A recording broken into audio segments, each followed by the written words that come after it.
I'm all shaky. Just picked my nose.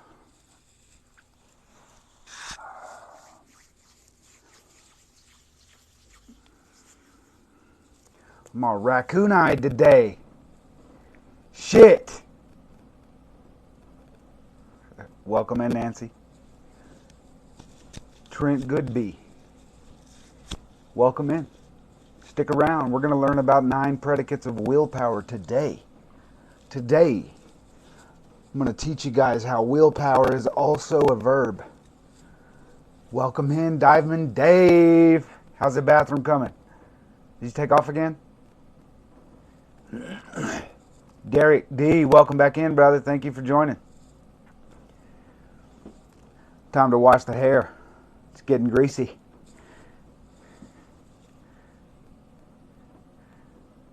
I've never felt more guided in my life, Dave. The book that I've not been able to write, well, I haven't tried very, very hard, but the ideas are coming in. So today we're going to go over most of what I'm going to put in the chapter on willingness. Welcome in, everybody. Stick around. We talk about the complete recovery blueprint here, a 9-step system to recovery that involves personal growth and neuroscience. We would love for you to stick around and learn this amazing art. It's an art.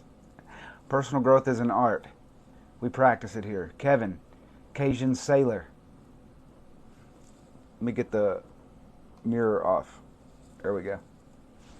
Schmicky.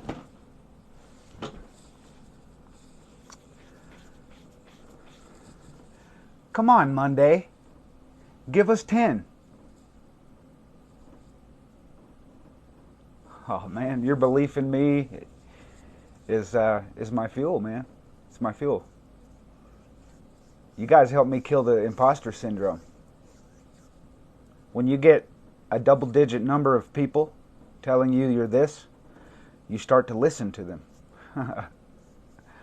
I believe it now.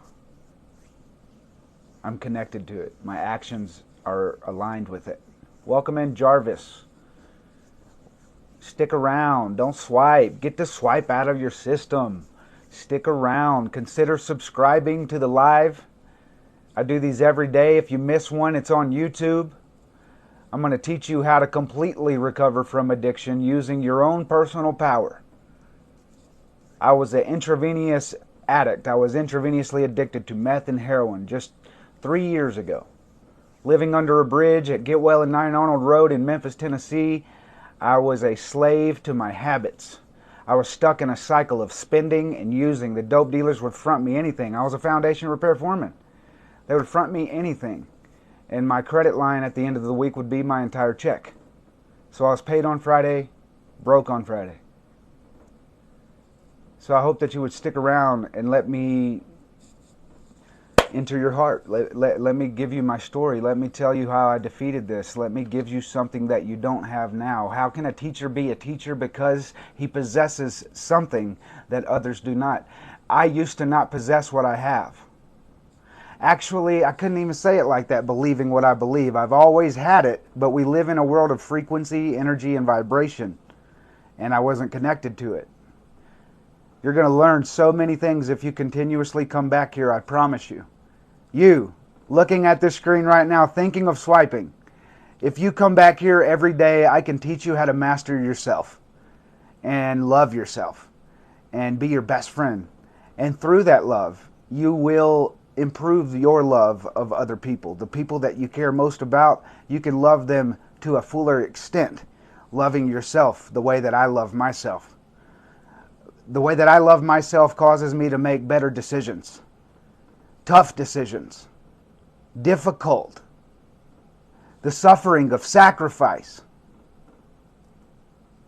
I want to teach you why the suffering of regret is what helped you become an addict, but also how the suffering of sacrifice will help you defeat the addiction. It's an amazing process, and it ain't going to happen overnight. It's not even going to happen in a year. Get it out of your head.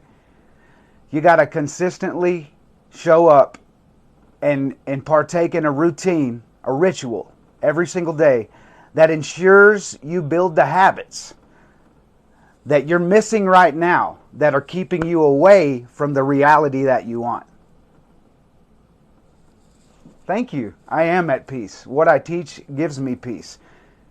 Where can we start? I want to give you some introductions. 33 is a very significant number. I love it when the universe communicates with me. You see, I live at 2221 South Prairie, those twos. And I was living at 222 Shady Oak Grove. And for the past 3 years, when I dedicated my life to a personal growth journey and I moved to Colorado and I started putting in this work, I started seeing these numbers. And I did not know what they mean. And I didn't like all of the SEO, the search engine optimization writing of all of the tarot card channel. I just know a lot about blogging, and I didn't like that. I took the positive messages, but when I learned that yes, there you go, buddy. The synchronicities mean that you're on path. If you're not seeing synchronicities in your life, you're not being imaginative enough in your own mind to see life how you want it and realize you are the maker of that life. This realization, I wrote a book called When You Realize You Are God, A Journey to Self-Realization.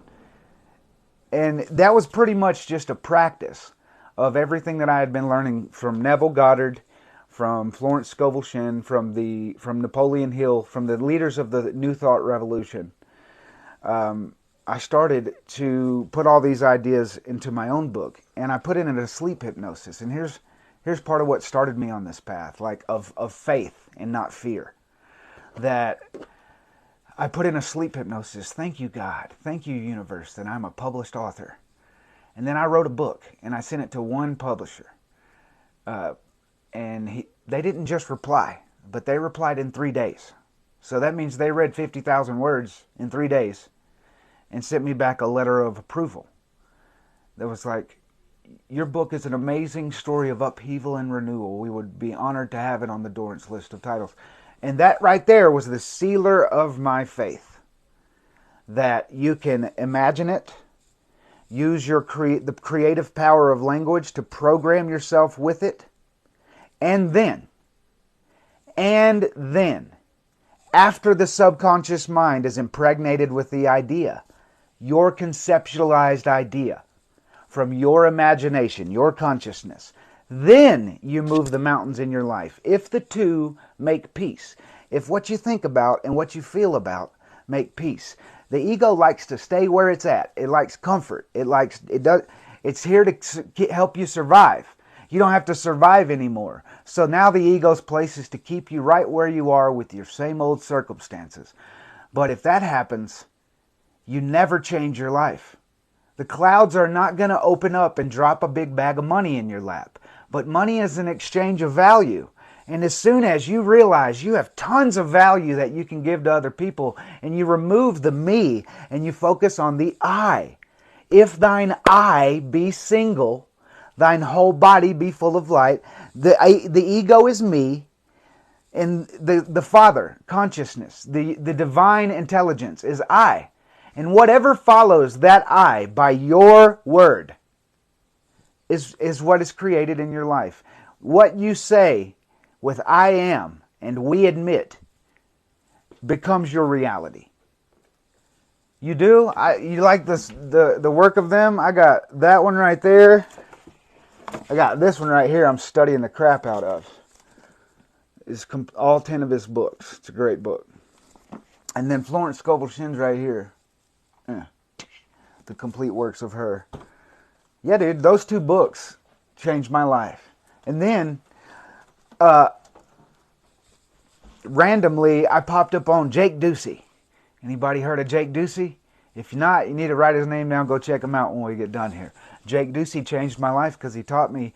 I'm a visual learner, and he put on his content, explained the things that I had been reading in terms that I could understand it. Understanding. Feet in Scripture represent understanding. And there's Scripture that says, I will give you all of the land that your feet can stand upon. That means all the things you can understand in consciousness. Understanding, wisdom and knowledge applied practically. You can have it.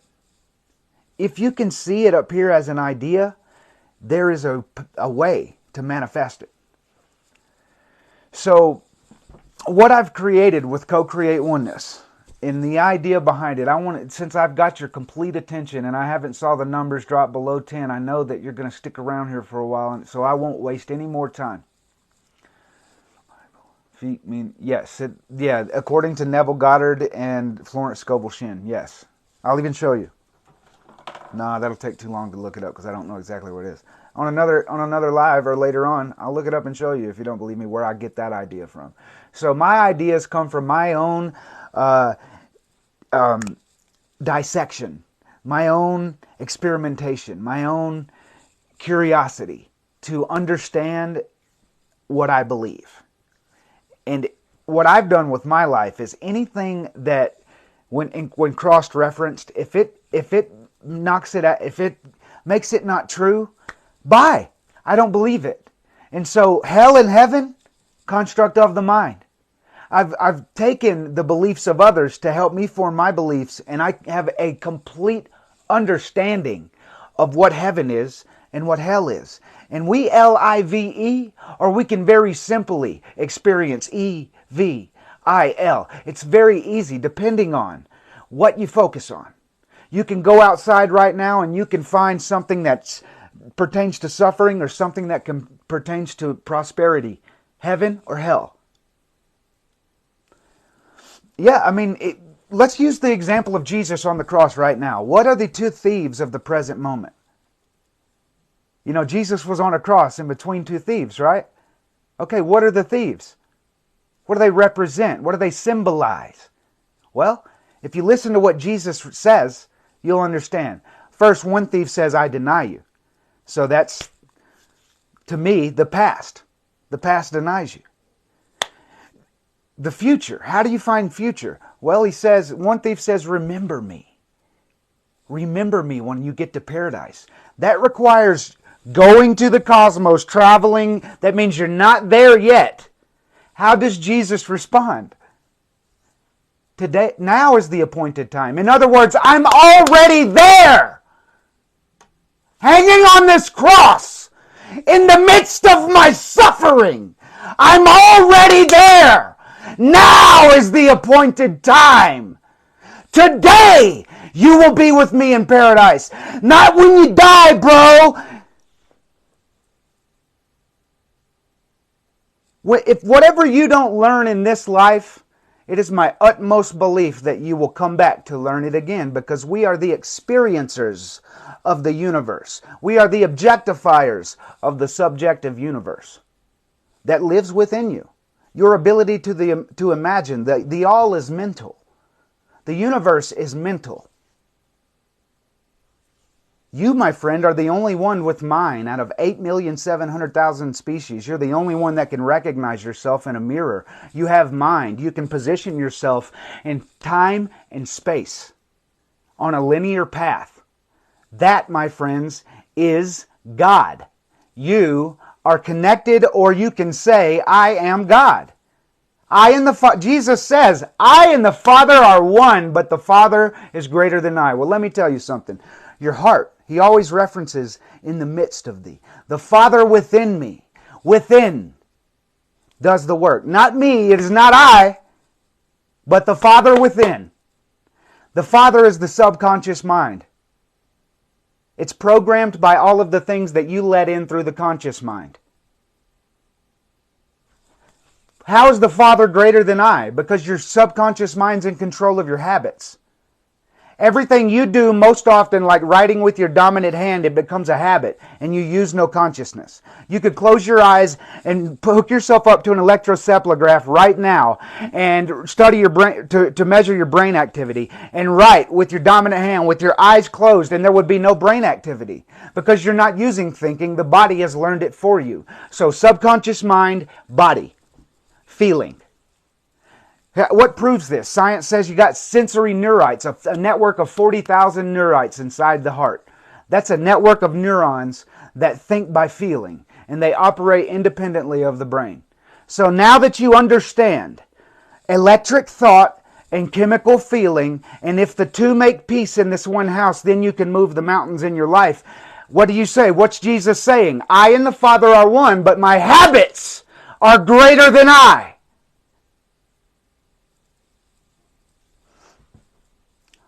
Let me quickly drive home a point. If you've got a pen, I hope that you've got pen and paper. If you don't, run and get it, because you're going to want to take notes on today's lesson. But if you've already got a pen, put it in the other hand. Where's my pen at, bro?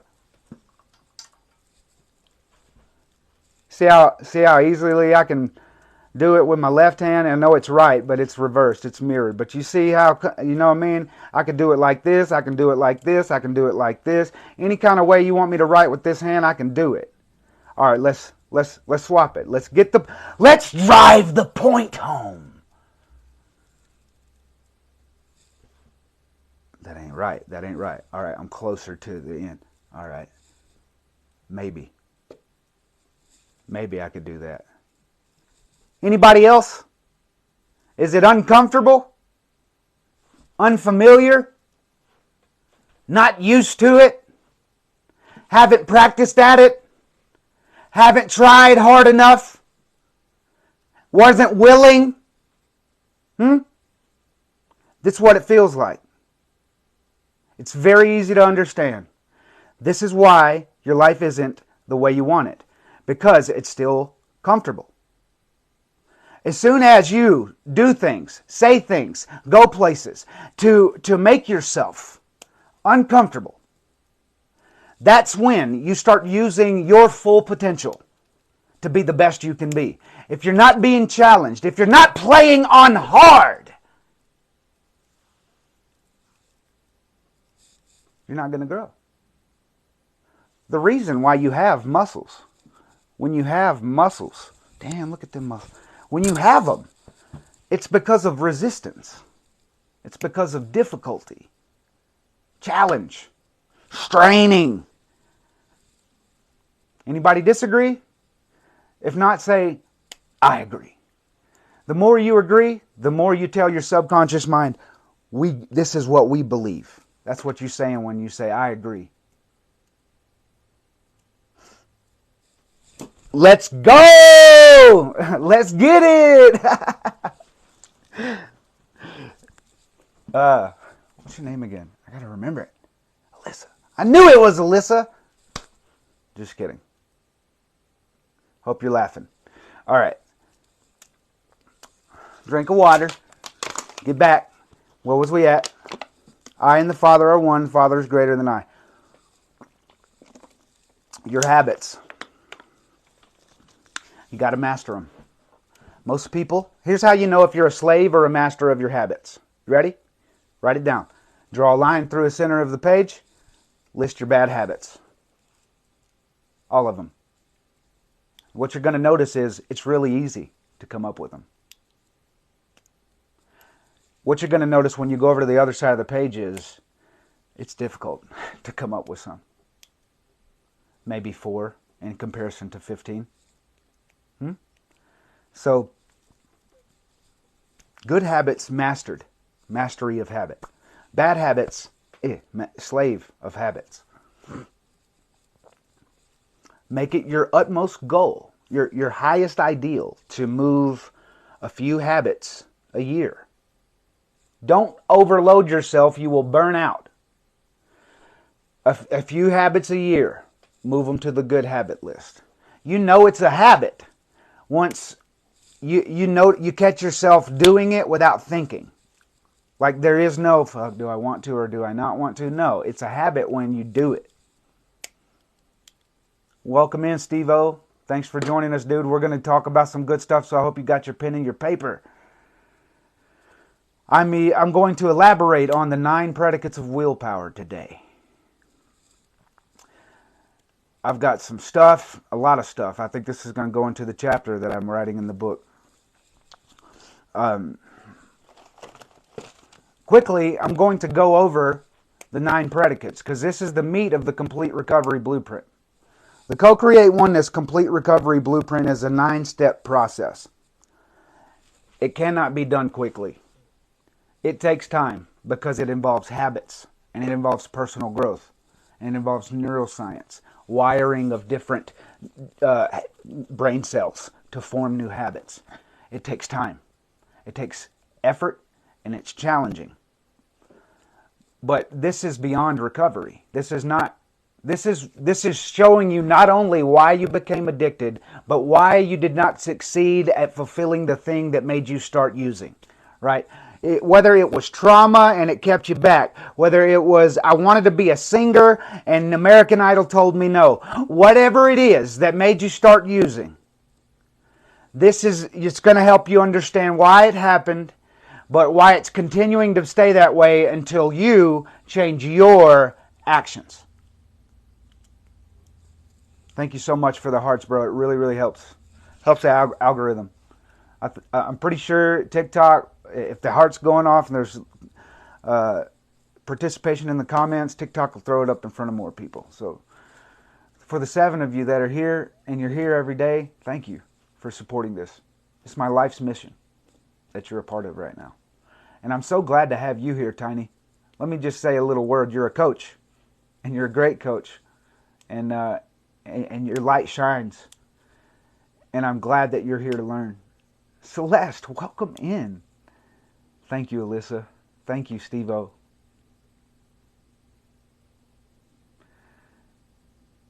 The Spirit just keeps on singing to me.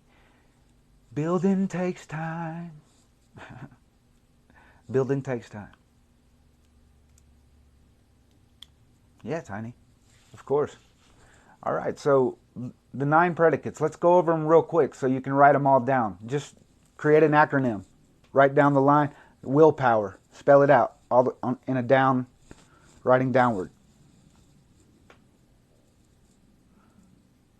Willpower is a special number.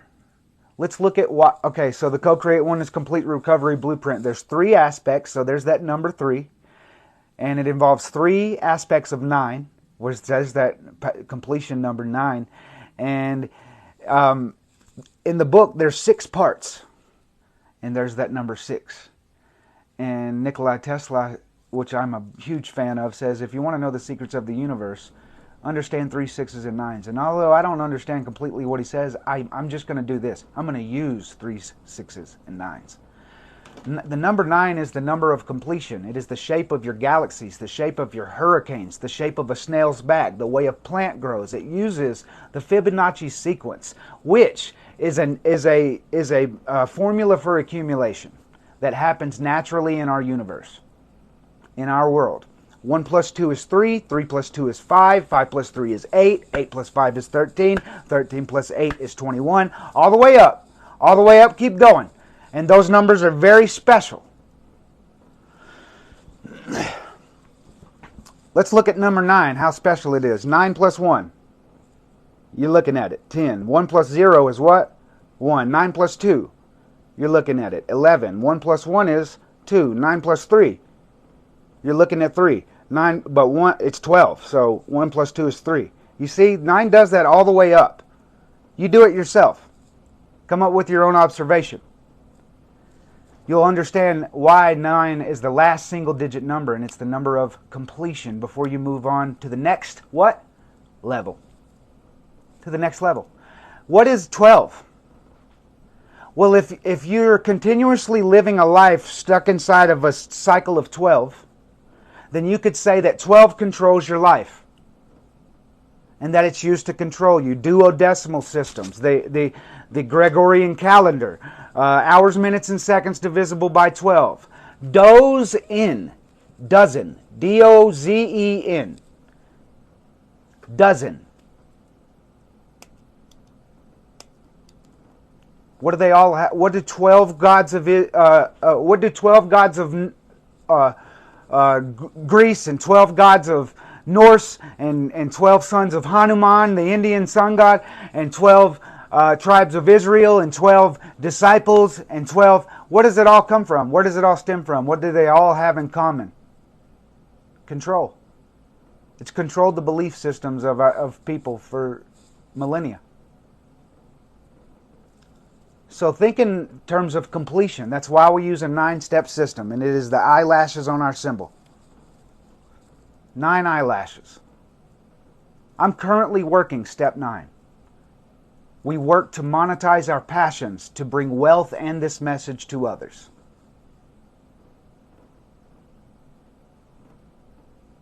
Can you imagine 1 million wealthy former addicts with the same mission?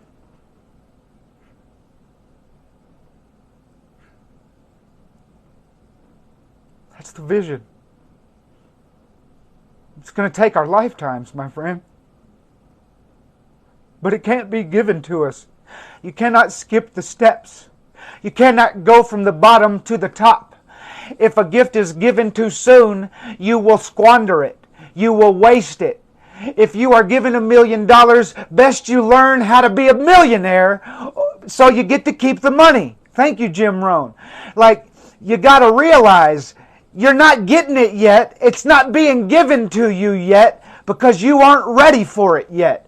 And when you're ready for it, your actions will be aligned with the habits, and the habits will develop your own new perception and faith of life, where you say, I know I am this, and it will show up in your life.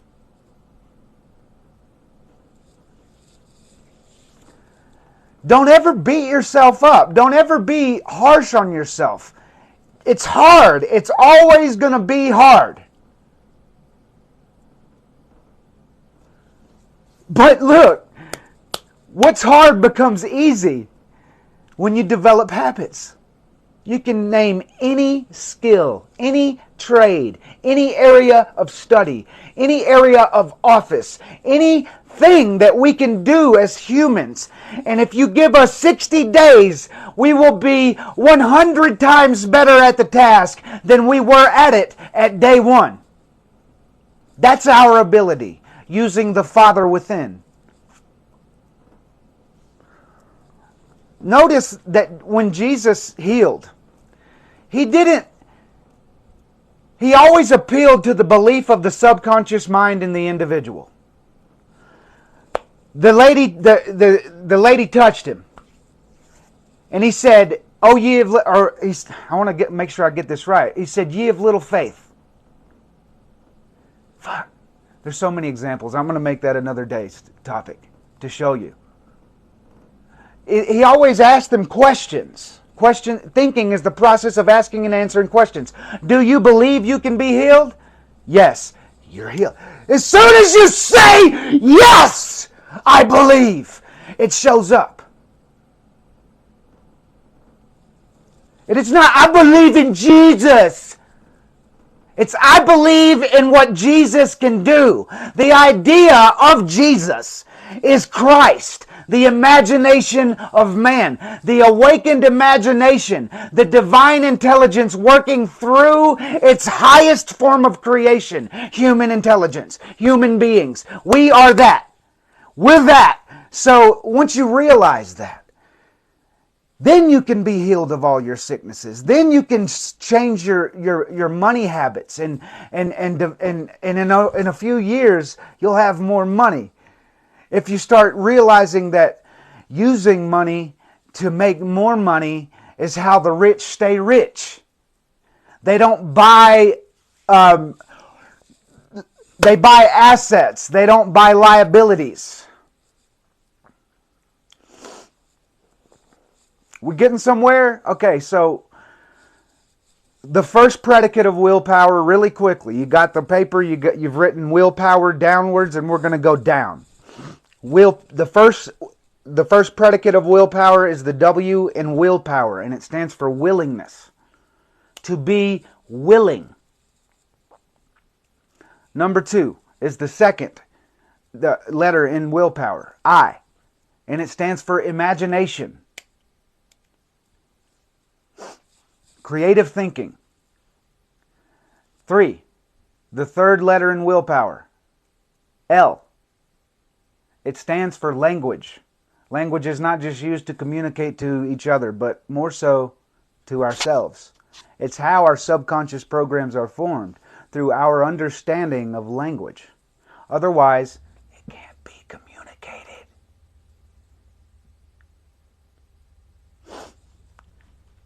The fourth predicate of willpower is the second L. It stands for leverage. You can make a / and put life audit, because number 4 involves a practical exercise. It's a coaching tool that you use to find the best area of focus. We'll go more in depth to it on another day. You've got to start from ground zero. These are the foundations. So the 9 predicates of willpower, the 9 facets of veracity, and the 9-step pathway to the complete recovery blueprint are what make up the program itself.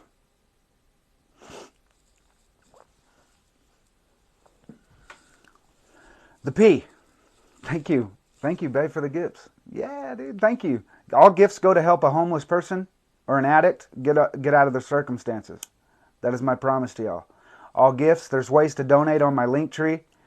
You can buy merch. We got badass merch, and you can pay for the merch with Afterpay. Get a $21 shirt, pay $5 a week. That's Afterpay. You can do that on my website. The website's on my link tree. We also have amazing mushroom products. I'm a daily user of legal forms of mushrooms. And I use them to change my life. And so we are an affiliate of many. If you buy something from the links on that page, we will receive a commission that will further the advancement of this message. We're in the phase 1, building, right now. That's what we're in. Growing. Adding to the community. People that want more than recovery. People that want riches. People that know that it's okay for me to have money and have the rest of it. It's okay to have both. You know? Would you rather have money or all the time to spend? How about both? Yeah, the 5th predicate of willpower, the P in power. You ready? There's three aspects of P. There's that 3, that magical number again. 3 aspects of P, the 5th predicate, are practice, progress, program. What you practice becomes practice, program, progress. What you practice becomes your program. Once you develop the program, which is a habit, then you progress. Make sense? It doesn't happen until that happens. If you don't commit 6 months to practicing this every day, put whatever you want in the blank. But if you don't commit blogging, podcasting, I've done it with multiple skills over the past 3 years. A podcast, 67 episodes, 20,000 views, organic growth. I've built 5 websites. They all sucked except for this one. My life has been a process of building habits centered around the building of a brand. And I'm mastering them all by myself. Now I have a community of people to support me, and it's amazing, and it's growing, and that's the gasoline on the fire, for real. When I become we're unstoppable. All right, the O. Put simply, the 6th predicate of willpower, the O in willpower, is order. Look around your life. Is your room dirty? Do you go to bed without brushing your teeth? Do you choose to eat the sugar when you know it's going against your goals? Are you sloppy and your car's always filthy and you don't have a proper place for every single thing that you have? The law of use says that if you have it, if you're accumulating it, and you're not putting it to use, that violates the law of use. And it is pretty much the support level, the resistance level of you being able to break you can't break that resistance level. That's a trend. That's a stock market term. Support and resistance. Support's keeping price from falling. Resistance is what's keeping a price from going up. And once you, in order to break that, make sense? You have to order everything in your life. I'll be honest. I'm still working on this. I'm a slop.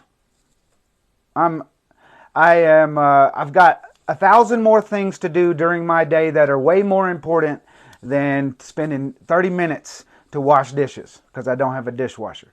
You understand? It's okay. There should be no shame and guilt. Understand this. Your guilt comes from you having a high ideal and you violating that ideal. So if you feel guilty, it's always because of the high standard you've set and the action you're taking to violate that. Shame comes from other people. Maybe you've voiced what you value and what your morals and principles are, and then in front of them, you've violated them or your actions show them otherwise. Thank you so much. That's why people shame you. And a lot of understand this, they're not always right. It doesn't automatically make them right. Right? A lot of people can take your videos out of context and come on your page and shame you because something you've said has triggered them and by something that they hold their high standard up to, and you've violated that high standard, so in return they shame you.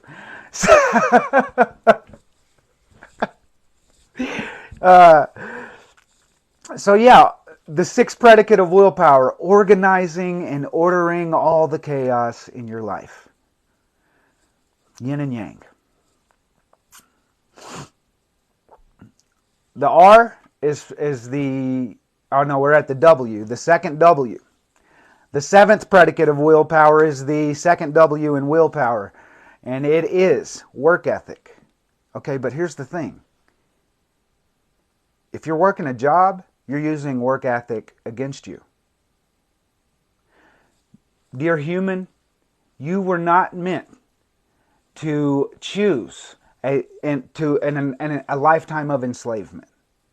It's okay to work this thing for 5-10 years. You've got 10 decades. Now, in the age we live in, we got 10 decades, give or take, to do what we want to do. Average human is choosing to give away 2 or 3 of those decades. Or a lifetime for those that haven't saved up retirement and you've worked and worked and worked and worked and worked and worked. My mom is an example of this. And now she's forced to live off of what? Social Security. But that's just her, that's not true. She can figure something else out using her imagination, but she chooses to use her work ethic against her. Work ethic, meaning if your schedule is devoted right now in order to take care of your family and support those that you love and continue to fund your dreams or your vacation or the things that you want to do, the reasons you're choosing to work, if your work ethic is going 100% all in on that, then you're definitely using your work ethic against you. Wouldn't it be wiser to choose to do that for a little bit of time while you use 3 extra hours in the morning and 3 extra hours in the evening to come up with a better plan? Doesn't that sound better? It is? Is it blinking? Maybe it was me moving. Is it still clipping? Oh, wait. Because it might be trying to go dead and I got another one over there on the charge. Still doing it.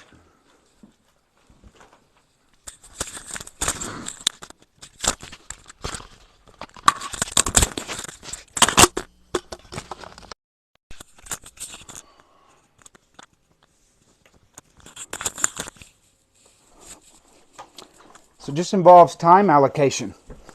Time allocation is a channel for you to. It's an area where you could focus on that, and it will help you apply work ethic to the proper places. So, thanks, Steve-O. So, for example, I'll give you a peek into the past 3 years of my life. When I first started this personal growth journey, I got the idea of Mind's Eye Inc. And I thought the pathway to start a brand was to get a fucking copyright or a goddamn fucking trademark. So I paid $1,400 to trademark a logo that I don't use anymore. Mistake. But see, that took work ethic. Come on, Zeke. Puppy wanted in. When I first got started, I bought a whole bunch of books from all these OfferUp and let go sellers in my city, and I opened up an Amazon FBA account, and it's still up. I still got inventory there, but I'm not committed to it. It takes too much time. My heart is elsewhere. That took work ethic. It took willingness. You'll see a lot of these 9 predicates in the decisions that I've... Damn, that's good. I need to go over my decisions. My decision making. Past 3 years. To shine light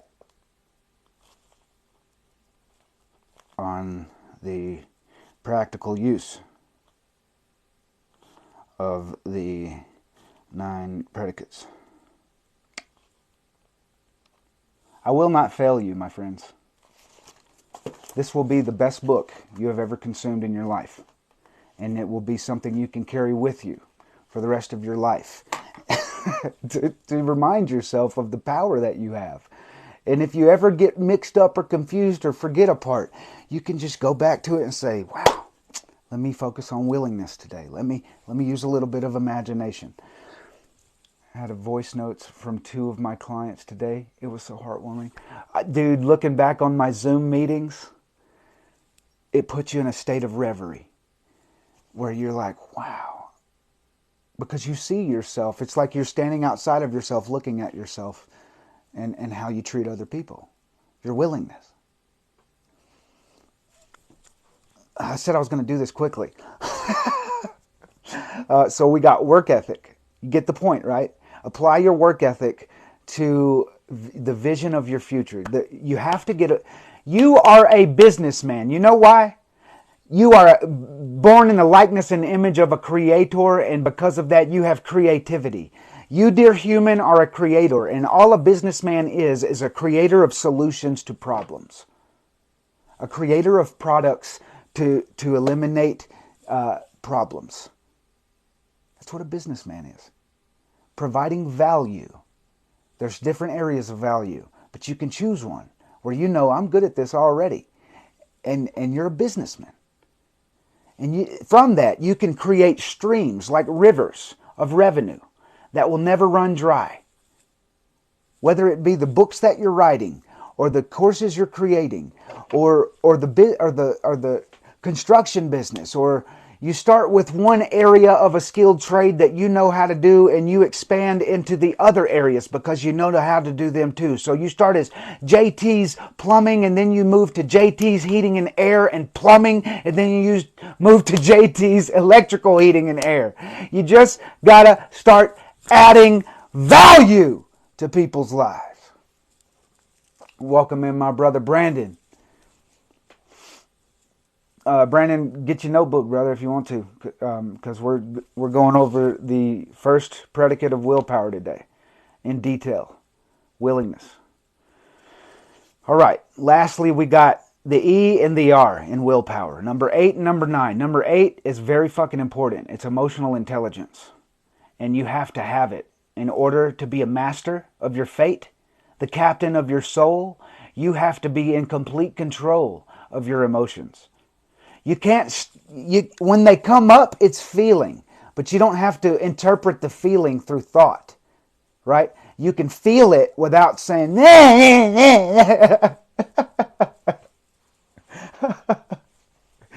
Emotional intelligence, understanding not only what guilt is, but why you feel guilty, like I hinted at earlier, violating one of your highest ideals. Understanding that shame is coming from other people and society. That's shame. And understanding that anger can often be the enemy, but if you use it faced at yourself, if if you point the finger back at you to use anger, that is a driver of better behavior. Understanding that frustration simply means you feel that you can do better and you're not doing what it takes, and so you get frustrated. There are other aspects of frustration, but emotional intelligence is a skill you want to master. Work towards the mastery of emotional intelligence so that nothing anyone ever says or does to you or about you can harm you. And then finally we got the R, which is a two-part aspect: ritual and routine. Ritual means same time every day. Routine means you develop the routine, you commit to it, and you do it at the what? Same time every day. Ritual, routine. Routine, ritual. And these are the 9 predicates of willpower. So let's go over a few aspects of the word willpower. Let's go over willpower. Let's understand the etymology of the word. We got will, which in itself has a noun form and a verb form. And then you have power, which in itself has a noun form and a verb form.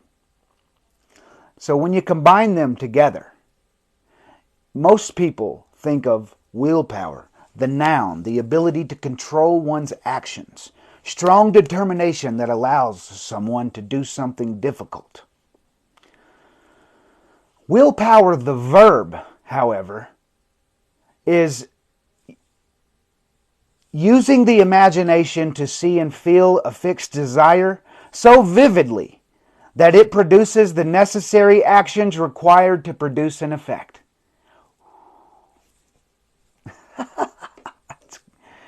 I might sum it down. Here's where all that comes from. Let's look at the word will.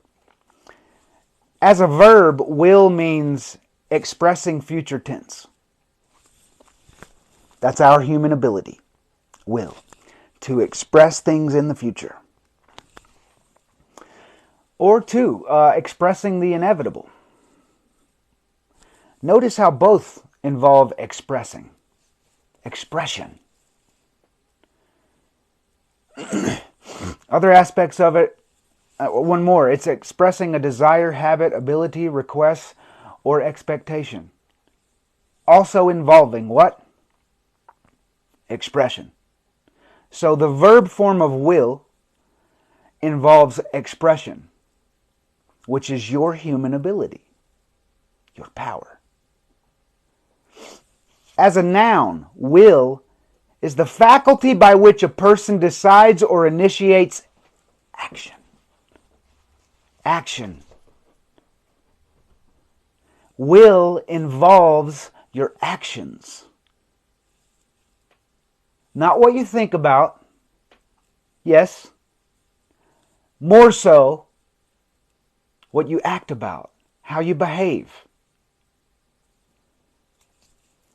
Also in a noun, will means to control deliberately, exert control over, right? What about number 3? Will as a noun, a thing one desires or ordains. So a belief you express to others, or an idea. Where'd it go? A thing that you desire. Last but not least, How about will as a noun, a deliberate or fixed desire? Your will. Your fixed desires.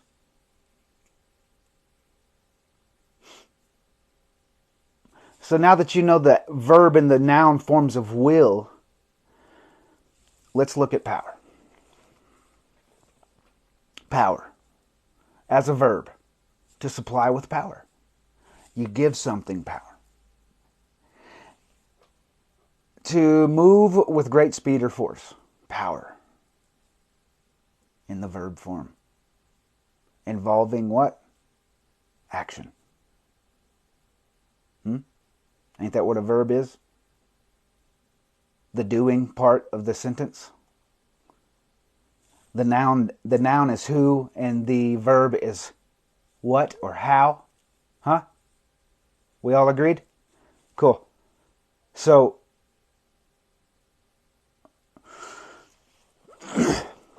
when you combine the two, that gives you two choices. You can combine the two nouns. That gives you, if you open up probability. If you can start combining them all, you got a lot of options. Technically speaking, that's why I listed so many definitions of it. But what it involves when you use it as a verb is exactly what I said. Using the imaginative ability of you to think in the future and aim that towards a desired effect, the cause. So you are the cause. I mean, you're the causer of the effect, and you use willpower to get you there. Using the imagination to see and feel a fixed desire so vividly that it produces the necessary actions required to produce an effect.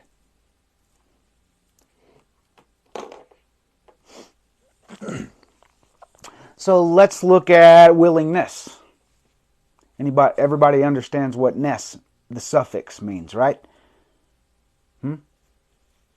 Process, the act of. So again, involving what? Actions. Had to take some time to hit that heart, Dusty. Thanks, dude. Up to 10K. That's goals. That's goals. All right. So willingness. What's that involve? Well, I've wrote down a lot of things. Willingness to try new things. Willingness to work overtime. Willingness to crave a thing desired. Oh, thanks, Brandon. Willingness to resist a craving. Willingness to set goals. Willingness to play on hard. Willingness to not use the cheat codes. Willingness to level up. Willingness to resist spending. Willingness to start a business. Welcome in, Coach Joe. I did exactly what you told me to do, bro, and here we go. Brandon will catch you up with what you've missed, and I'll also post it on YouTube. Willingness to talk to the boy or girl, right? Willingness to fail. Willingness to get it wrong. Willingness to lose money. Willingness to be ridiculed. Willingness to be blamed. Willingness to give time, money, and energy. Willingness to lose sleep. Willingness to learn. Willingness to invest. Just a couple more. Willingness to practice. Willingness to use your willpower. Ooh. Willingness to hurt, to suffer. Through sacrifice. All right. It's great, dude. It's great. Willingness is the formula for willingness is this: the will of the consciousness and the power of the subconscious. That's what it is. It involves the divine intelligence within you and the father of habit. The consciousness times the subconscious. The will of the consciousness times the power of the subconscious, which means your habits, your actions. All right. Moving on. I got the definition of willingness right here. Readiness is willingness. Being prepared to act. Being prepared to learn. All right, so let's drop ness and look at willing. That involves present tense, right? That involves now. Now is the appointed time. So, willing is defined as ready or eager. Prepared to do something.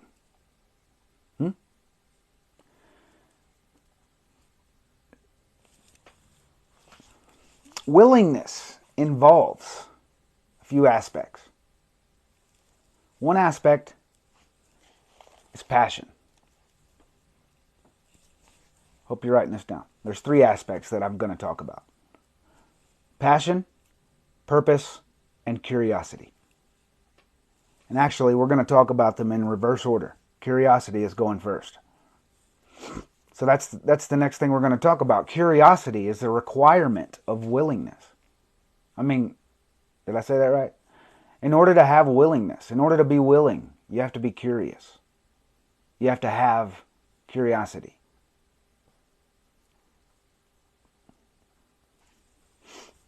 So curiosity, what's curiosity? Let's define that. Basic fucking reading and vocabulary, right? Very easy. A lot of us, we know the words when we read them. We know what they mean because of the visual aspect of language. But when it comes to defining them and understanding them to the deepest within, knowing requires action. Knowing, if you know it, you'll act upon it. If you're hanging from a cliff, and you know that if you reach up, you can climb up and get up there, you'll act on it. If your knowing is, I'm about to fall, what's going to happen? It's deep. Curiosity, a desire to know or understand. Willingness to grow and learn. Curiosity. Curiosity has shaped our civilization. It's helped us to establish machines, medicine, surgical procedures, rockets, satellites, the internet, social media. Curiosity is the reason why all of these things exist. So how do we practice it? How do we get better at being curious? Well, you could search for answers to intriguing questions. What about arguing and bad handwriting. Acquiring an in-depth knowledge of something. Deep study. Picking a topic that you're passionate about and studying it further. So, the good and evils of our education system. Is it only goods? No. Is it only evils? No. It's actually helping you master a certain topic when you choose to go study it. Props to Brandon. Willingness. How do we practice it? What about showing interest? Simply. In a specific topic. It's as simple as that. Just, what's the, Google. Hey Google, what's the, and being curious. Filtering through the search results, getting to page 8 and finding the good stuff.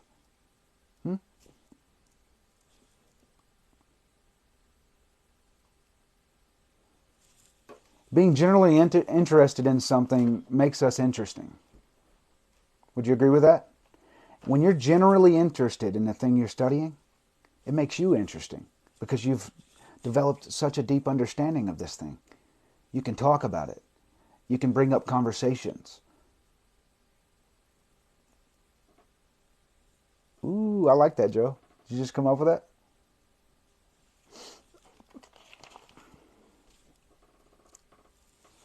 Curiosity is the paved road to wisdom. Passion is always present in those that remain curious. So there's that other aspect of it, passion. So you would say that the first aspect if it's going to be linear, would involve curiosity. Because with enough curiosity, if you get out of the boat, Peter, and walk on the water, then you will experience the rest of the world. And underneath you is something you're not supposed to be to stand on. But an understanding of it will allow you to what? Walk on it. Very metaphorical story that they've painted for us. You could fall. You could fail. You could drown. Fear, doubt. But standing on faith, you walk out onto the water, into the unknown world, and you experience life in all its abundance and all its destruction, all its construction, and all its destruction. It's a quote from your coach. Thanks for sharing it, bro. So I've came up with 13 ways to express your curiosity. Remember, willingness, your will, involves expression. So if curiosity is one aspect of it. Okay, good. I got the rest on it. Curiosity is one aspect of it.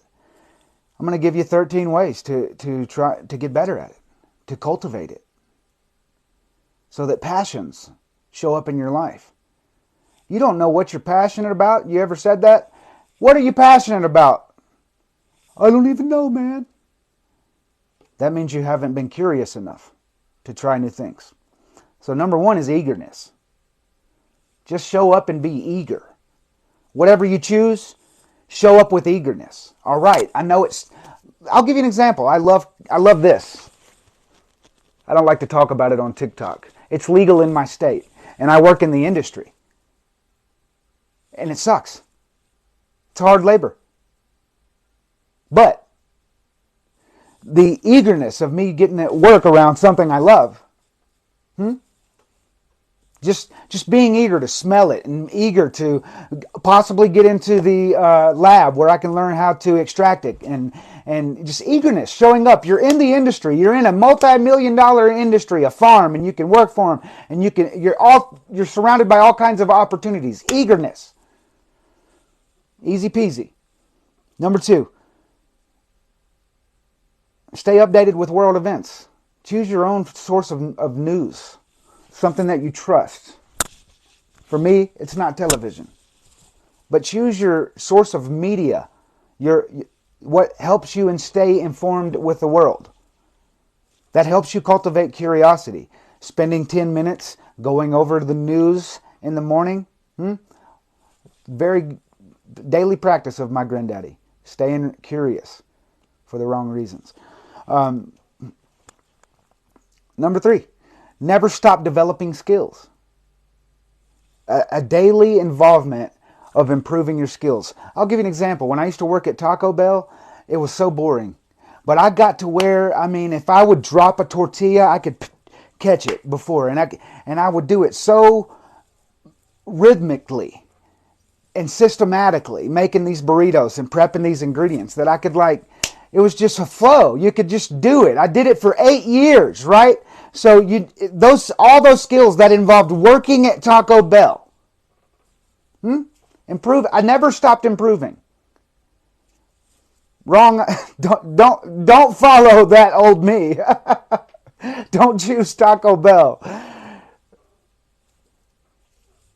Awesome, Tiny. This will be on the YouTube if you want to come back to it.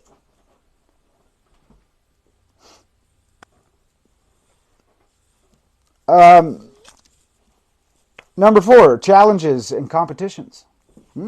Easy. How can you cultivate curiosity?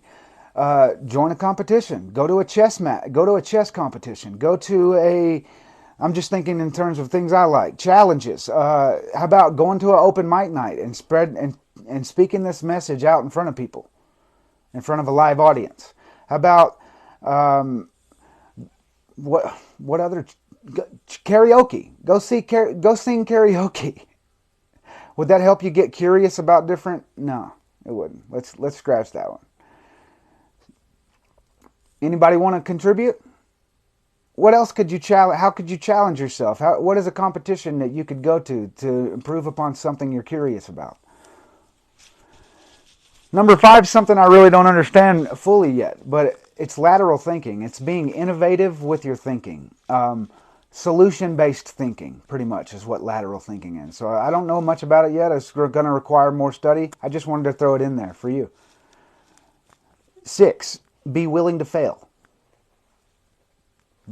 Be willing to buy the fucking logo that you don't use anymore. And I would say what goes with that is more preparation and planning, right? Like, to do it the right way, you got to be willing to fail, though. You got to be willing to put the plan together and then have it. It's really, really rewarding when you have the risk reward ratio. When you know this is the plan I'm going to take, open the trade, and this is my stop loss on the trade, and this is what's going to prevent me from. But if I win, I fucking win. Being willing to fail. Number 7. Is this getting boring, man? Please let me know. I don't want to be some fucking lecturer. I got to figure out a way to make it entertaining. And I feel like the numbered way I'm presenting it is making it boring. That might just be my ego. All right. Open to new experiences. Ask a lot of questions. Work towards mastery. Pick something and work towards mastery. Jiu-jitsu, boxing, kickboxing, embroidery, anything. Pick it and spend a few hours a day for the next 10 years working towards mastery. 10 years equals mastery. Surround yourself with people smarter or better than you. How to cultivate curiosity. Find some friends that are way smarter, way richer, way cooler. You're like, how do I get friends like that? But takes that willingness again.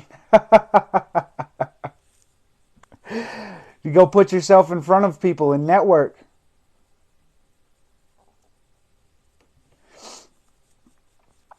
How about creating meaning out of life's suffering? Or just create meaning out of life in general? What's your meaning of life? Why do you live? Why do you get up and choose to not, instead of laying in bed all day and staying there, why do you get up? What's the meaning of it? Why do we breathe in and breathe out so many times in a lifetime?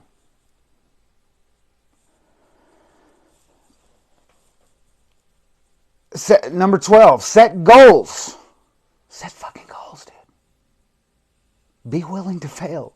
See how they all line up? This is all going to help you cultivate your own curiosity, which will help you find your passion. Number 13, pursue things that supply you with joy. And moving on to the next page, I got a little that we can stick right there. We can segue with that one. Pursue things in life that provide you joy. I used to say when I first started speaking and presenting to people that the reason why you aren't happy is because the answer to this question is a noun. What makes you happy? I asked it over 200 times on social media when I first started doing this for the reason of being able to prove this point. Your family, that makes you happy. Spending time with your kids, that makes you happy. Your wife, that makes you happy. Hanging out with your friends, that makes you happy. All of these things involve a person. Expanding further, I heard a lot of things like that involved having a certain thing. You got to have this in order to have the joy. Or being in a certain place. I'm happy in my home state. I'm happy. I'm happy living here. I don't want to move. My mom. I don't want to move anywhere else. I want to be home. It kept her from moving to Colorado for years. All right. Well, joy must be predicated on what you do. You must do things that bring you joy. Otherwise, if you place your joy in a person, place, or thing, it's going to require that thing to be present in your life in order for you to experience joy. But when you have things that you can do without the tools, do without anyone around, do without fucking anything else but you. You can do these things and it'll bring you joy. For me, meditation, working out. Yeah, it requires some things you got to have, but not really. I can do push-ups. I love working out.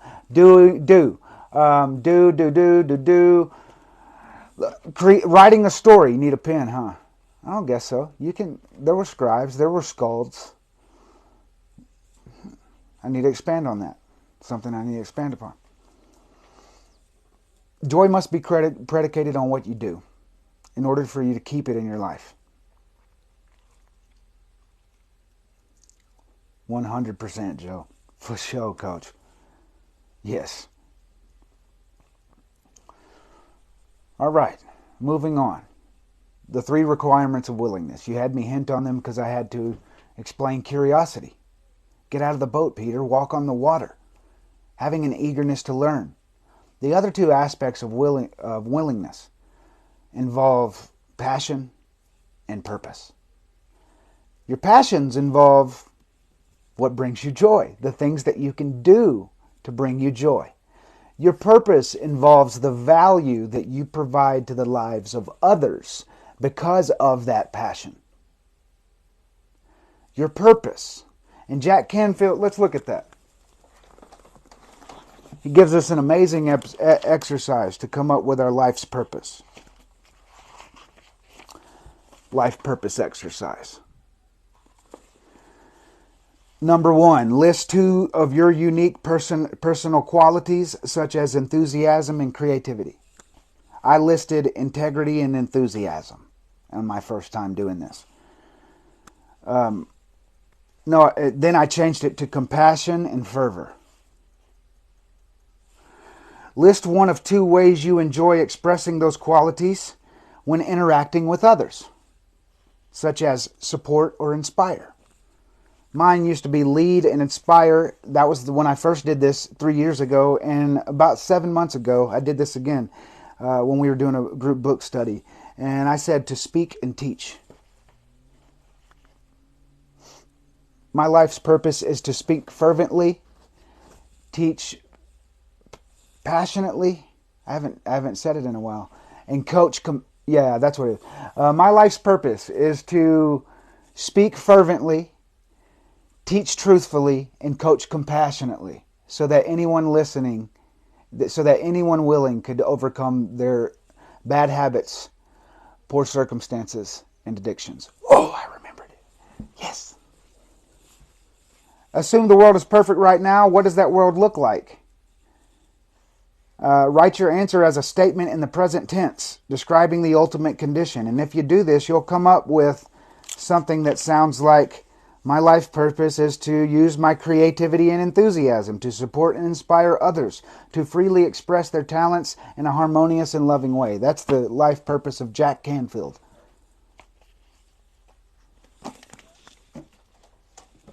I might even try and get permission to use that.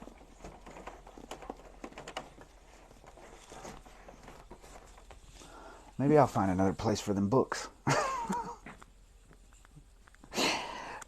Yeah, dude.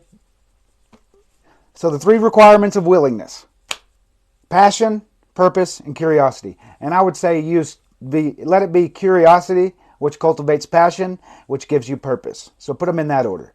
Number 1, curiosity. Number 2, passion. Number 3, purpose. There's that beautiful number 3 again. 3, 6s, and 9s. Crazy how it always shows up. Trismegistus. Trinity.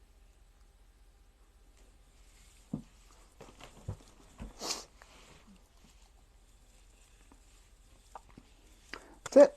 That's all I got for today. Number 2 is imagination, and I'm already halfway into what I'll teach you guys about that. But that's for tomorrow, though. So, here's how you can help. Here's how I can involve the community. In order to write this chapter, my goal is to come up with at least 3 very difficult situations to tell a story out of, where you find yourself in this situation, and in order to show an example of willingness, this story from the lives of its members or history itself This story will serve as an example of willingness, and I'm going to provide 3 in the chapter. Little short stories sprinkled throughout the chapter to practically explain willingness and the practice of having it. Can my life purpose... Sorry for taking so long to answer your questions. First, Brandon, is it funny that when I discovered my passion, it matched exactly what no, right? They go hand in hand. It's so beautiful, dude. It's what's beautiful. I love it. I love how everything that I'm building is you could, if you put it up on a drawing board, you could take the little string and you could just put strings to do it, and it all lines up together in this beautiful neural circuit of creativity that the universe has placed on my heart. When people admire this book in the future, I fully intend to not let the ego roar, but to feel good in the basking of how many people it helps, because that's the intention of me doing it. And that's your innate God-given right, is to create something meaningful like that inspires and motivates people, right? And if that happens, there'll be times when you hear me say the creative power of the universe working through me created this book. But at other times you will hear me say it took my motherfucking actions and creativity in order to find these ideas and organize them in the way that I have, in order to teach them to other people, and in hopes that one day it will replace the dogma that is 12-step enslavement. Steve-O, can my life purpose be to be a solid role model for my daughter, who is now 1? I would say yes, it can be, and it should be. And also, you can have more than one purpose, right? The more purposes you have, the more you're pulled out of bed in the morning. When you figure out what your purposes are, there's no fucking, I'm too tired. There's none of that. None of that exists in your life when you have commitment, purpose, passion, the habit of being curious. Funny thing is, I never wanted kids until 3 years ago when I hit 33.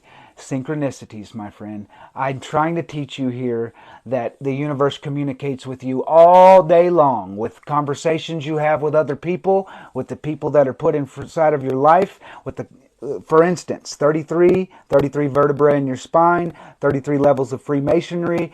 It is the number that is most associated with Christ consciousness. 33. Boom. Showing up right here. Funny thing is, I never wanted kids until about 3 years ago when I hit 33. I know, I'm telling you, my friend, that the universe, the reason why you see them is to comfort you.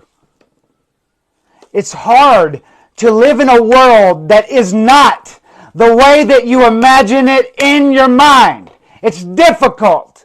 And through synchronicities, you know that you are on the right path, that you're doing what is required. Even when you choose to play video games for 3 hours, you can see synchronicities. You want to know some why I don't feel guilt and shame from playing the video games? Because I've come up with, and counting, 10, well, I haven't come up with 10 yet, but I'll find more. 10 things I learned from playing Assassin's Creed Valhalla. You want to know what they are? It's beautiful. I'm going to write a blog about it. Number 1, play on fucking hard. Number 2, analyze your choices deeply. Number 3, stay loyal to those that remain loyal to you. Number 4, destiny is mine to weave. Number 5, building takes time. Number 6, your enemy can be a friend. And number 7, corruption runs from peasant all the way up to noble. And it's counting. I play it every day. I love it. It's my 4th time playing through it. And I love the game. And until they come out with Assassin's Creed fucking, what is it? Mirage? Or the new one. It's the new one that comes out in 2023. Until they come up with that, I'll be playing this one. You don't got to be feeling shame and guilt around playing video games, but here's the thing. Relate that to an analogy. If you drown the tree with water, it will fucking die. All right, if video games are water and you consume them all fucking day long, there's this one dude that spent 53 hours playing video games and he died. His heart stopped. He didn't get up. He didn't do anything. He sat in front of a TV for 53 hours, dead. Does that drive home the point?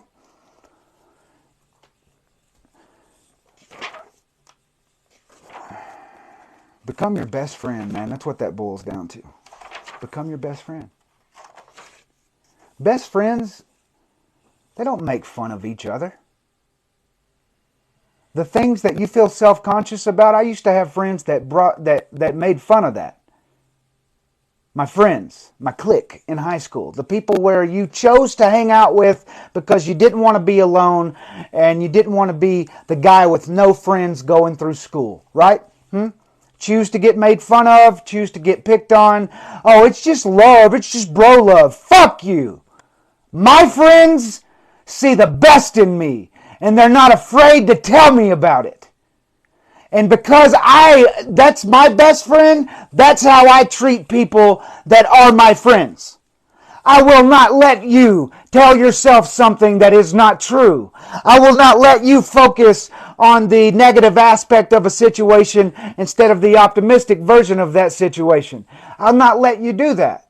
I will not let you talk down on yourself because of decisions you've made when those decisions are justified.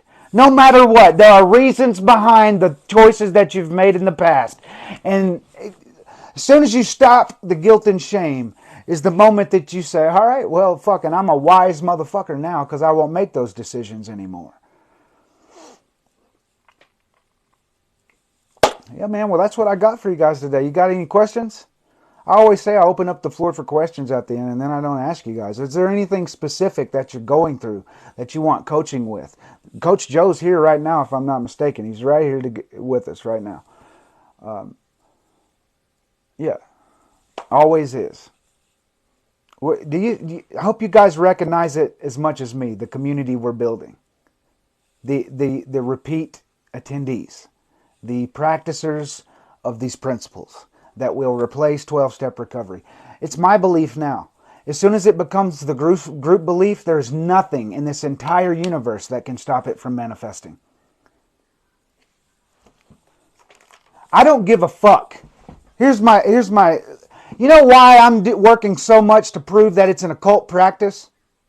Because that's the only thing that justifies an entire government's choice to enslave people in the program when it only works 5% of the time. My justification of why it's occult and why it's being used, all that stems from my thought that why in the fuck would a nation and a superpower of authority force us to go into it if otherwise? To keep you at the bottom of a hierarchy of power. I'll leave with this statement. I hope somebody proves me wrong.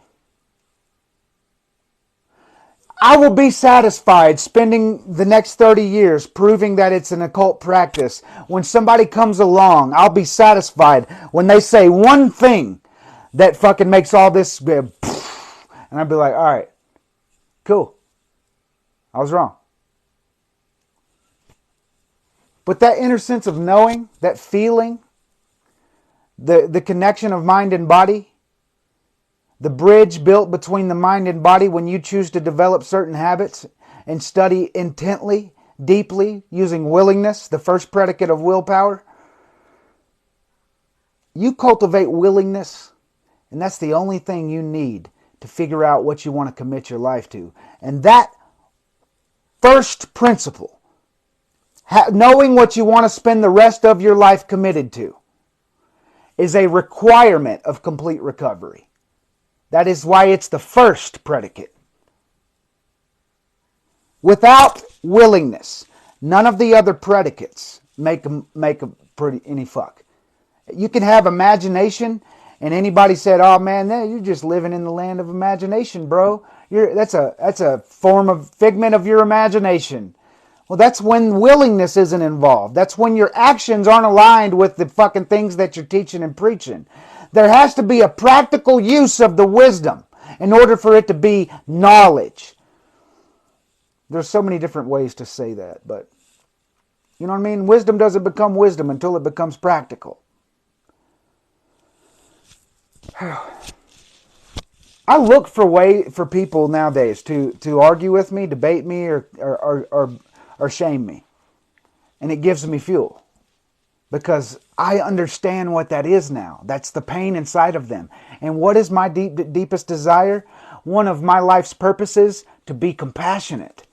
To practice compassion in all that I do. Compassion. The ability to not only recognize the suffering in others, but a deep underlying desire to do something about that suffering. That's my first fucking priority. Compassion. Because most people's suffering is suffering of regret. When you shift that shit to the suffering of sacrifice, every single thing in your life changes.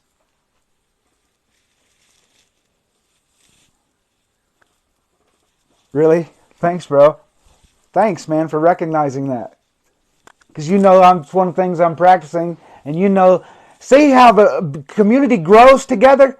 You start to understand each other and what my highest values are. And so your ability to compliment me to the deepest sense is your ability to recognize that desire of me and then to point it out in my actions and interactions with other people.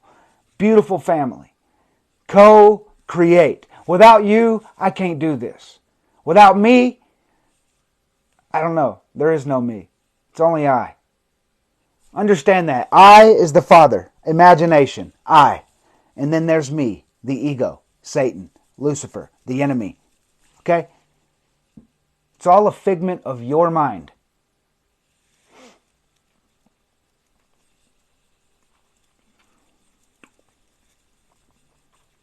It's been a good one, man. I'm really, really glad I spent an hour and 15 minutes to do this morning. And I'll do it tomorrow too. So you see, building a system. Why ain't the book getting wrote? Because you're not fucking doing it. You know what I mean? When I sit down in front of the laptop, it's like... But here's the thing I'm recognizing now. I had to present something to you today. So what did that do? It removed me. And it replaced it with I. Because I involves you. It involves other people. It involves your purpose. So when I stopped thinking in terms of, fuck, I got to write this book and I'm not inspired and how do I, that's all the things that come to, I sit down in front of Reedsy to write. I'm committed to writing for the next hour and 15 minutes. Nothing. You are loving the merch? More coming. That's the main thing we're working on because that's going to be the way that we spread the message. People are going to ask you about this. What's that mean? It's up to you to say it's the 9-step system to complete recovery, baby. It's a blueprint anyone can follow and customize for themselves. It's a community of people, coaches worldwide, willing to help homeless and addicted people because together we create heaven on earth, not while we're warring against each other.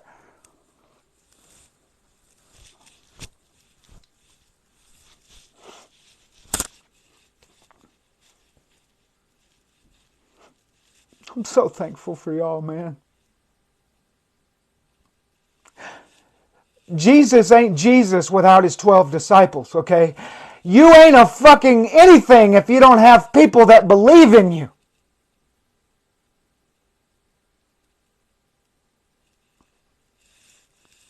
This was so hard at the beginning because everything was against me and everyone was making fun of me and everyone was fucking...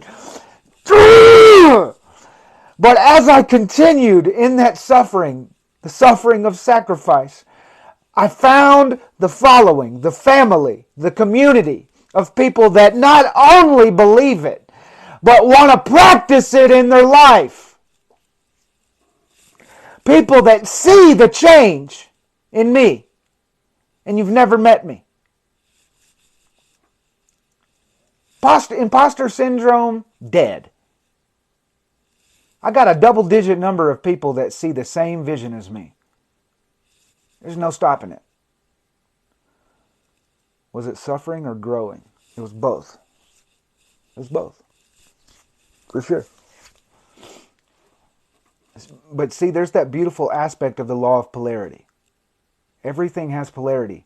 Everything in your universe that we can conceive involves the law of polarity. Also involves the law of compensation. To the extent you have suffered is the extent that you will prosper. If you haven't suffered, if you haven't built the resistance, you don't get the muscle. You see all these dudes injecting themselves with the collagen? Ha! Trying to go from step 1 to step 10. And look at it. Ugh!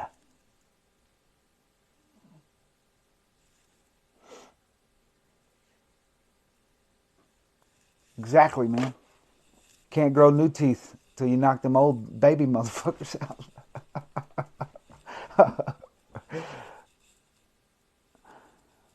All right, man.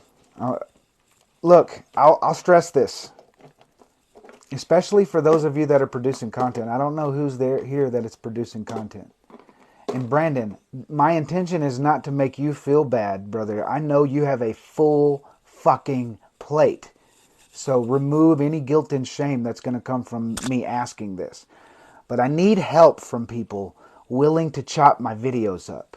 You don't have to do any fucking thing. No creativity at all besides download CapCut and cut my videos into pieces that are inspiring and motivating. So, in other words, look at my page. And the last 25, 30, maybe even 40 or 50 videos of me are from one live. That's the genius of what Gary Vee's trying to teach you about document instead of create. I've been doing these lives because I know it stores the live. And if I can develop the right presentation of to a live audience, then I can just chop that up into content. And I don't have to struggle to create content. You'll do it? Oh. All right. So you're in the Celeste. You're in the group. Fuck. I shouldn't even ask that question. It was rhetorical. I remember your tagline in the conversations we had. What I'll do, Celeste, is that I will get your email inside the group, and I've got a Google Drive going that shares all the files. Also, you can go to YouTube, and I'll make them downloadable. I can go to my YouTube channel right now and make it to where you can download it straight from my YouTube channel, I think. If not, you can use that website, yt5s.com, and it'll download it for you. Yeah, and then use CapCut, and then in that you can create your own Google Drive folder, Celeste, or you can do it on the same one that the shared folder I'm using. To put the files that you create out of CapCut. I'm trying to hold back my fucking boo-hoo, buddy. That means a lot to me, man. It means the world. That's what I'm struggling with right now. The lack of content. If I can remove my requirement of creating new content, which that will do, then that will leave room for me to answer comments, because I spend about 30 minutes to an hour every day to post content anyways. And I'll do that throughout the day with the videos that you create. But what it opens up is the ability for me to post a video every hour. See? With a team, we can do this. And I just want to make sure you know that if it means something to you, it means something to me. I used to write in people's yearbooks when I was little, keep this, I'll be famous. It's important to me to be heard, right? To be revered, to be put into this frame and be an example of people's list of this. That's my desire. And it involves fame. And so my desire to be famous is now being used in the right way. And so it will manifest. And when that fame happens, what I'm trying to get, what's taken me 1.5 minutes to get to, is that you'll be given the credit.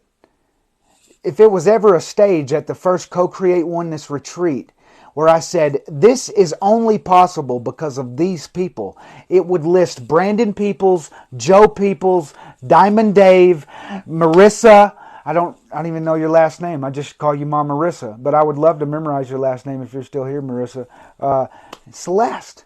What's your last name? It would involve all of you. It would involve the first 1,000 people that helped this to come to fruition. Thank you so much for seeing the vision, for finding me, for connecting to me. I'm here to serve you. If you need an hour from me to get through something you're going through, I hope that you would tag me or reach out to me in a private message and know that I'll make time for you. Opaleki? Did I say it right? Opaleki. We'll get the enunciation down. You could say it in a microphone in the group. And I'm sorry if I butchered it. Close? Cool. Where are you from? Oh, from California. Duh. Okay. Born and raised? Where's your family from? Where's your lineage? That's what I'm wondering because of the last name. That's where the question came from. Cool, man. Family. Welcome in, Anna. I'm sorry we keep missing each other, Anna, but you know that I'm consistently posting these to the YouTube now. And so if ever a day is you get on TikTok and you want to scroll and you're like, oh, man, I missed Dan's live. If that ever happens with you, just move over to YouTube and start putting some views on them videos. Let's see. We've got 15 minutes. I want to make sure that we get every minute to learn, grow, and evolve together. Is there anything?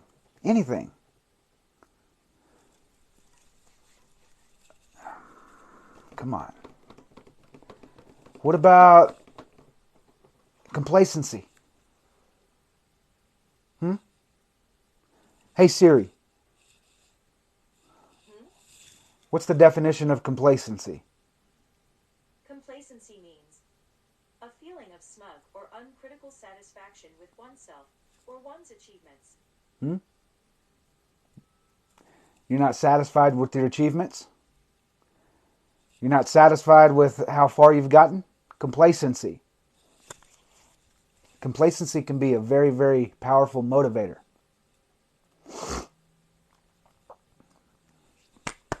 That's awesome. Celeste, that's exactly how I reprogrammed my mind.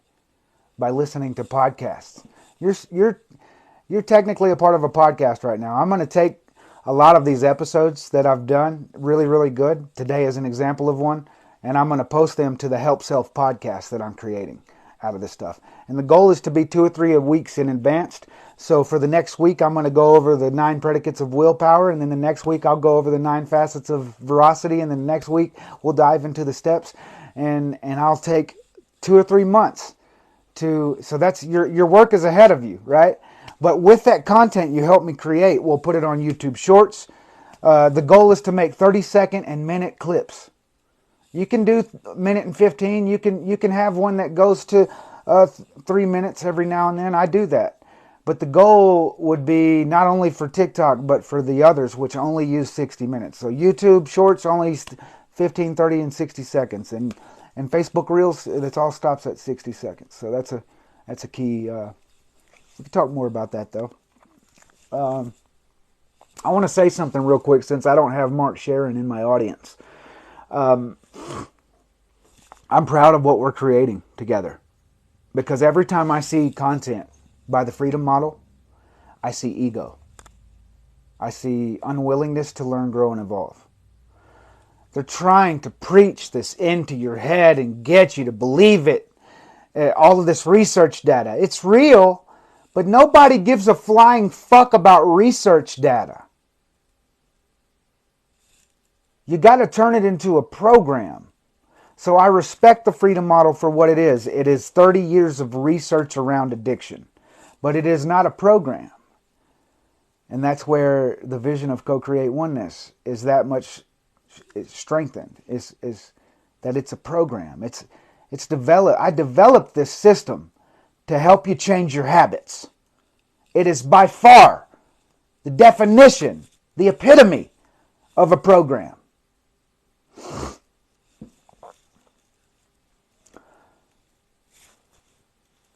When I get this book written, I'm so country. When it's written, I already know that I'm here's the vision. The universe is saying to me right now that the audience will be of the size you need it to be. A six-digit number, 100,000. It'll be that large when you are 1 month away from the completion of this work that I've placed on your heart. Like, start writing and showing me you're going to write the book, son. And as you write the book, and it takes a year to do it, the audience will increase in size to the scale of your commitment to writing the book. And then once it's written, and once the audiobook's recorded, and once the program is created out of each chapter, it spells capital for spreading this message worldwide.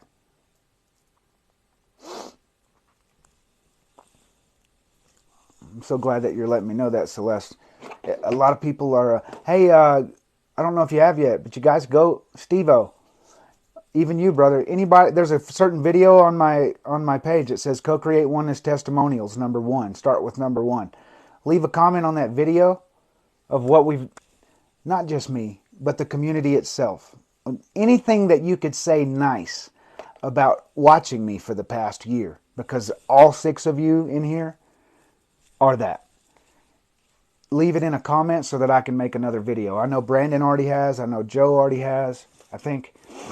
But you guys go post a comment on that video, because I'm going to make a video out of it called Co-Create Oneness Testimonials. The goal is to get 50 to 100 of them. All right. Awesome, man. It's called Co-Create Oneness Testimonials number 1. Is the video you want to start at. All right, well, I'm going to leave you guys the same way I do every single day, by reminding you that you're full of unlimited potential, and you have gifts that this world is waiting to benefit from. Go out and make it your mission to give those gifts and spread love and light. I love you. You're amazing, and I hope that you have an equally amazing day. Namaste.